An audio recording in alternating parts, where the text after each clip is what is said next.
What's going on, guys? My name is Joey Scott, and you're tuned into another episode of Middle of the Muskie right here on the Muskie Sports Network. And joining me today is Muskingum baseball junior outfielder, Brett Carson. Thank you for joining us today, Brett.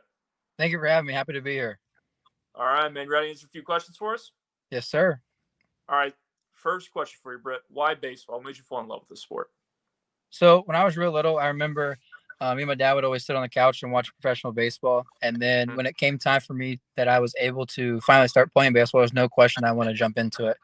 And then with watching it and then finally started playing, I decided at a very young age that a goal of mine was to play professional baseball. So then throughout my career, just that drive and that goal of mine just helped me fall in love with the game even more, just to just become better and better each day with it. So that's awesome, man. What made you want to become a Muskie?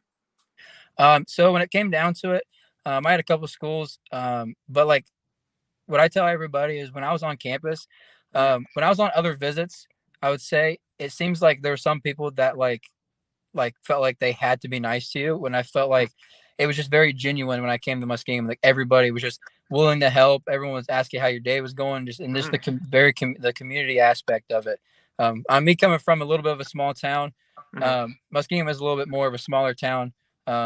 But still, it felt just like home. So yeah. Very nice, man. What would you say is your favorite memory or moment so far as a Muskie?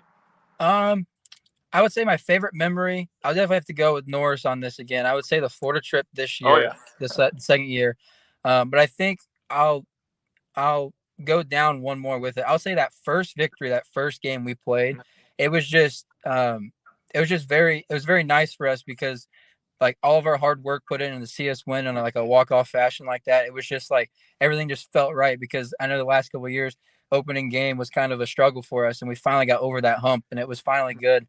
And then the Florida trip was just very special, and then to see it come to an end right after that it was very heartbreaking though. But yeah, all the memories that we made down there was very good. And I was at that game. That was a fun game to watch, by the way. That was a great game. Do you have any special pregame rituals you go through? So I would say one funny thing is that I always put my uniform on a certain way. I always put socks on a certain way. I always put the jersey on, the pants on, everything. But then I also, before the game, I would say just listen to music. But it also just depends on what kind of music, I guess, because I like to keep it fresh. And there's no certain style of music that I listen to before games. You can range from country to hip hop, rap, anything. So yeah. All right, man. What would you say, or who would you say is your favorite athlete today? Definitely LeBron James. Okay, great choice. I can't complain about that choice. That's a great choice. Yeah. Also, in my opinion, greatest of all time basketball player. But hey, I ain't arguing with that one. All right, man. Last question before we get out of here. What would you say to current new students on campus, and what advice would you give to them? I would say never be afraid to ask questions and reach out. I think I fell in a little bit trapped my freshman year of thinking everything was on my shoulders. But like there's people all around that are willing to help, whether that be current students, whether that be faculty, whether that be people in the community. Yeah. There's so many people around us, so many resources that you can use. And once you finally realize that it's okay to ask questions, then I think that makes the world so much better and makes your life at college a lot easier. So great advice, man. Great advice. And that is it for this episode of Middle of the Muskie right here on the Muskie Sports segment, joined by Muskingum baseball junior outfielder Brett Carson. Thank you for joining us again, Brett. Thank you for having me. All right. We will see you guys next time.